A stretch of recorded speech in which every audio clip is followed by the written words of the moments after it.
Hey guys, hope everybody's doing good today. It's Dave from Two Average Dudes. Mike will chime in a second. So, I'm going to be covering today. Trudeau fired the envoy to China. I got some notes here. John McCallum, and it's because he made statements that sounded like he was siding with Beijing. That Huawei's executive, the arrest was politically motivated.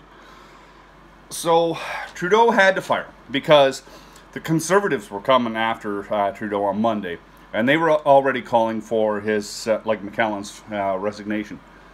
And so Trudeau, he had to get rid of him. He had no other choice, yeah? And it's easier to get rid of him now and then deal with the backlash than wait and then have the backlash get rid of him and say that he was being forced into it, because now he can deny that he was forced into it. He did it on his own interest. But now this is why, okay? He said that Ms. Ming had a strong argument to avoid extradition to the States. This is one of the things. And another thing was, he commented that if the U.S. does strike a deal with China, that it needs to include Canada's 2 detainees. And kind of letting the cat out of the box, eh? So, you know what? There you go. The Conservatives, their question to say, oh, was he speaking for the government? Well, yeah, he was.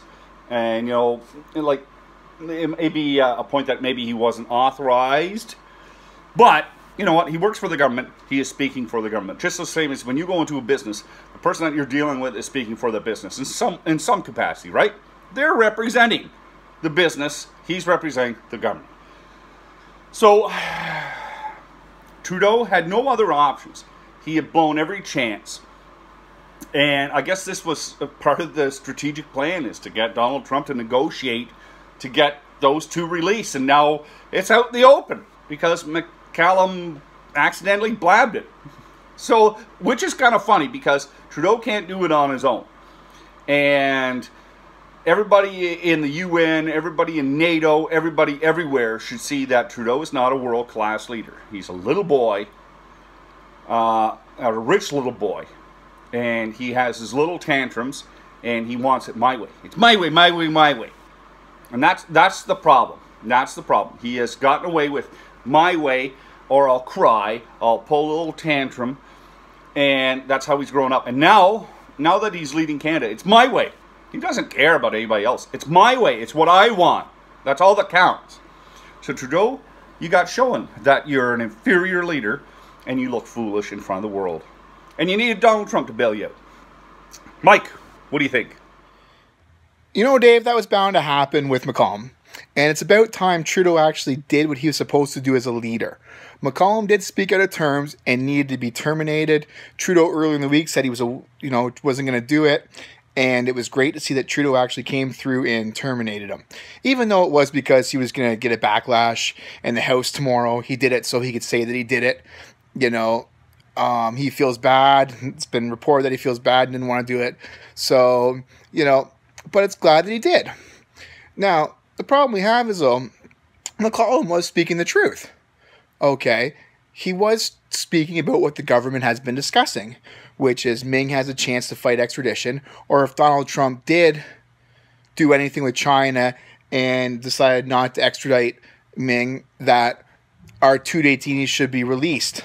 It's entirely insane that was our government's plan. It just shows how little Trudeau can do, and how Trudeau can do on his own. That his entire plan was having Donald Trump step in to get these detainees out. And again, his other plan last week was calling all these other countries and trying to get their help.